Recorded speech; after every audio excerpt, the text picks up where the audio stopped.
उत्तराखंड भारत का एक हिमालयी राज्य है जो अपनी समृद्ध जैव विविधता, धार्मिक परंपराओं और नैसर्गिक सौंदर्य के लिए प्रसिद्ध है।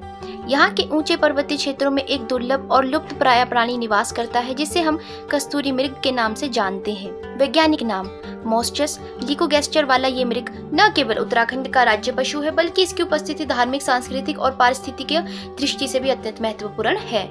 कस्तूरी मृग मुख्यतः हिमालय क्षेत्रों में पाया जाता है।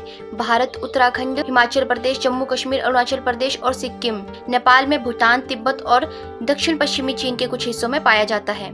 उत्तराखंड के ये विशेषता केदारनाथ वन्य जीव अभयारण्य, नंदा देवी बायोस्फीयर रिजर्व, गोविंद राष्ट्रीय उद्यान तथा अन्य उच्च हिमालय क्षेत्रों में पाया जाता है। इसकी लंबाई लगभग 80 से 100 सेंटीमीटर होती है बिना पूंछ, ऊंचाई लगभग 50 सेंटीमीटर कंधे तक होती है, वजन 10 से 18 किलोग्राम होता है। इसका रंग गाढ़ा भूरा से काला सफेद पेट होता है। नर में लंबे अग्रदांत होते हैं जो बाहर की ओर झांकते हैं। इनकी विशेष ग्रंथि नर मृग के नाभि के पास कस्तूरी ग्रंथि होती है जिसमें सुगंधित कस्तूरी उत्पन्न होती है। इनका स्वभाव शर्मीला, एकाकी जीवन जीने वाला प्राणी है। इनका आवास ऊंचे चट्टानी घने जंगलों वाले क्षेत्र होते हैं। इनका आहार शाकाहारी होता है। ये झाड़ियां, पत्तियां, घास, छाल, फल आदि खाते हैं। ये रात्रिचर निशाचर होते हैं। इनका प्रजनन काल नवंबर से जनवरी होता है। इनका गर्भकाल लगभग 6 महीने का होता है। इनकी सामान्यता एक संतान होती है। कस्तूरी मृग पारिस्थितिकी तंत्र में निम्नलिखित भूमिका निभाता है: वनस्पति संतुलन बनाए रखना, शिकारियों की खाद्य श्रृंखला में महत्वपूर्ण कड़ी, हिमालय जैव विविधता को स्थिर रखने में योगदान, वन्य जीव अध्ययन और संरक्षण के लिए सूचक प्रजाति। हिंदू परंपरा में कस्तूरी मृग को एक अत्यंत पवित्र और आध्यात्मिक प्राणी माना गया है। इसकी सुगंधित कस्तूरी का उल्लेख अनेक धार्मिक ग्रंथों, काव्यों और भक्ति गीतों में हुआ है। भक्ति संतों ने कस्तूरी मृग के व्यवहार को आत्मज्ञान की खोज से जोड़ा है। उत्तराखंड में कस्तूरी मृग से जुड़ी धार्मिक कथाएं और विश्वास गहरी धार्मिक भावना, प्रकृति पूजा और आध्यात्मिक प्रतीकों से जुड़ी हुई है। यहाँ की लोक संस्कृति में कस्तूरी मृग को दैव्य पशु माना गया है और इसके साथ जुड़ी कथाएं आत्मज्ञान, साधना और ब्रह्म के प्रतीक के रूप में लोक श्रुति में प्रचलित है। नाभि में बसे कस्तूरी मृग की कथा आत्मा की खोज का प्रतीक। यह सबसे प्रसिद्ध धार्मिक व दार्शनिक कथा है जो न केवल उत्तराखंड में बल्कि पूरे भारत में आध्यात्मिक दृष्टांत के रूप में प्रसिद्ध है। पुरानी कथा के अनुसार कस्तूरी मृग की नाभि में एक दिव्य सुगंध उत्पन्न होती है जिसे वह स्वयं नहीं जानता। जब वह इस सुगंध को महसूस करता है तो वह ये मानता है कि ये सुगंध बाहर से आ रही है। इस भ्रम में वह पूरे जंगल में दौड़ता रहता है, अनेक कष्ट उठाता है, लेकिन उसे सुगंध का स्रोत नहीं मिलता। अंततः वह थककर गिर पड़ता है और तब उसे पता चलता है कि जिसकी खोज में वह जंगल जंगल भटका वह सुगंध तो उसके भीतर ही थी। ये कथा मानव आत्मा और परमात्मा की खोज को दर्शाती है। जैसे कस्तूरी मृग को ये ज्ञात नहीं होता कि सुगंध उसके भीतर है, वैसे ही इंसान भी बाह्य सुख साधनों में ईश्वर को खोजता है जबकि ईश्वर उसके हृदय में ही वास करता है। इस कथा का उल्लेख संत कबीर, तुलसीदास, रेदास आदि संतों की वाणी में बार बार होता है। बद्रीनाथ क्षेत्र में कस्तूरी मृग का दिव्य संबंध। उत्तराखंड के बद्रीनाथ धाम क्षेत्र में ये लोक विश्वास है कि भगवान विष्णु के एक रूप ने कस्तूरी मृग का रूप धारण किया ताकि वे तपस्या करने वाले साधुओं की परीक्षा ले सके।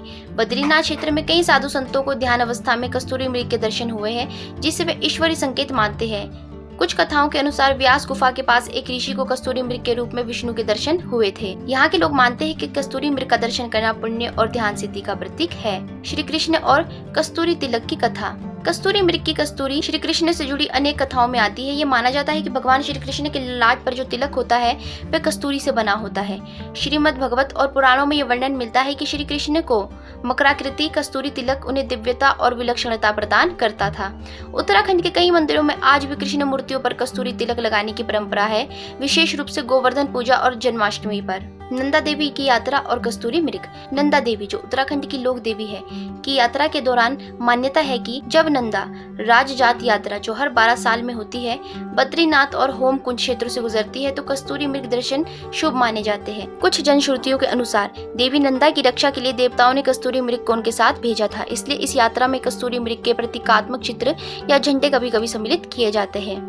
साधना मार्ग में कस्तूरी की भूमिका। ध्यान को स्थिर करने हेतु एक सुगंध के रूप में उपयोग किया जाता रहा है। कहा जाता है कि हिमालय की योगियों ने कस्तूरी की सुगंध से प्राणायाम और ध्यान की गहराई बढ़ाई। उत्तराखंड के कई योग साधक ये मानते हैं कि कस्तूरी की सुगंध आज्ञा चक्र को सक्रिय करने में सहायक होती है। उत्तराखंड के भौगोलिक और सांस्कृतिक ताने बाने में कस्तूरी मृग एक अहम स्थान रखता है। स्थानीय लोक गाथाओं और कथाओं में इसकी झलक मिलती है। लोक कला, चित्रकारी और पारंपरिक गहनों में इसका प्रतीकात्मक प्रयोग होता है। राज्य के प्रतीक के रूप में इसकी स्वीकृति से जैविक और सांस्कृतिक धरोहर का संरक्षण होता है। कस्तूरी मृग के संरक्षण में जनता की भूमिका महत्वपूर्ण है। स्थानीय लोगों को संरक्षण प्रक्रिया में सम्मिलित करना अत्यंत आवश्यक है। इको टूरिज्म के जरिए संरक्षण को बढ़ावा देना, स्थानीय युवाओं को वन्य जीव गाइड, पर्यावरण रक्षक बनाना, विद्यालयों और कॉलेजों में जागरूकता कार्यक्रम, स्थानीय देवी देवताओं की पूजा में पशु संरक्षण का समावेश। कस्तूरी मृग न केवल उत्तराखंड का राज्य पशु है, बल्कि ये एक आध्यात्मिक प्रतीक, सांस्कृतिक धरोहर और जैव विविधता का संरक्षक भी है। इसके संरक्षण के प्रयास हमें न केवल एक विलुप्त प्राय प्राणी को बचाने की दिशा में अग्रसर करते हैं, बल्कि हमारी सांस्कृतिक पहचान और धार्मिक मूल्यों की रक्षा भी करते हैं। आवश्यक है कि शासन, समाज और समुदाय एक साथ आकर इस विलक्षण प्राणी की रक्षा करे, ताकि भविष्य की पीढ़ियां भी इसकी सुगंधित उपस्थिति का अनुभव कर सके, चाहे वे वास्तविक हो या आध्यात्मिक। तो दोस्तों, आशा करती हूँ कि आज की हमारी इस वीडियो में दी गई जानकारी आपको पसंद आई होगी, और अगर आपको वीडियो पसंद आई होगी तो वीडियो को लाइक करके, चैनल को सब्सक्राइब करके बेल आइकन को प्रेस कर दीजिएगा। धन्यवाद।